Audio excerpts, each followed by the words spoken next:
Hi guys, good evening all. चलते गोटे छोट मिनी ब्लॉग टी स्टार्ट करबा।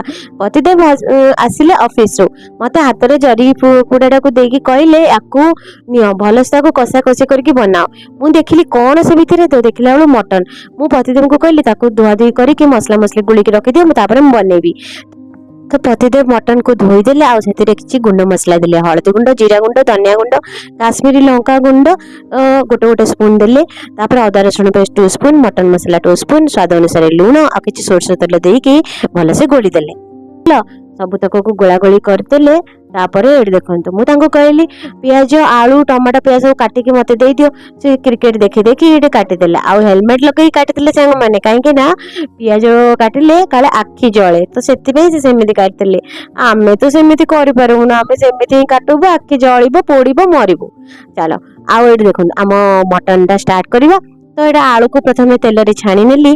तापर कोन करली देखंतु सेही तेल रे ही किछि गोटा गरम मसला देली, गुजराती 2टा, गोलमरिच 4-5टा, तेजपत्र गोटे, दालचीनी टिके, आ ओडे तार पियाज लंका को जो काटी के रखले ताको पकई गोल्डन ब्राउन भाजी देली।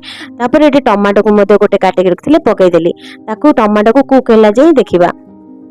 टमाटा आ पियाज एटे भल से कुक हे सला परे तापर कोन करूची देखंतु।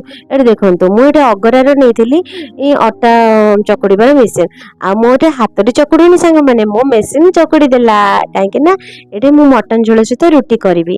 चलंतु तापर एटे मटन टाको मु जो मसला गोली के रखितली प्रेशर कुकर रे पकई कि ताको पूरा 15 रु 20 मिनिट ताको कसी चलली।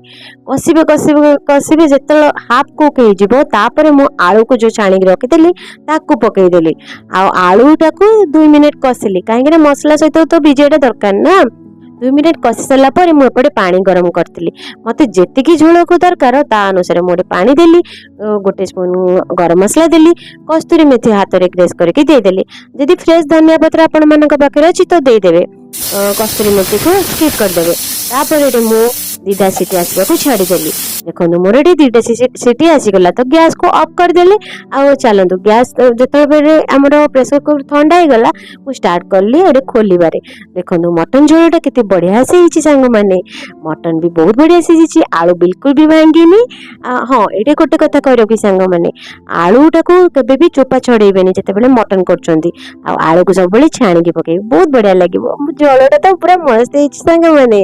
देखंतु मटन पीस जाको भी आपण मन को देखौची, ता से तो टिके वेज पुलाव करथिली, आडे रुटी तो करथिली आपण माने जानि चंती। आ एटा हस्बैंड को पचारली केमिति हिची तो मते थम्स अप देखै कहि देले बहुत ही बढ़िया हिची। तो मु भी आपण मन को कहूची एमिति श्योर बने कि खांतु आ मो मते सपोर्ट करंतु। वीडियोटा भल लाइक कमेंट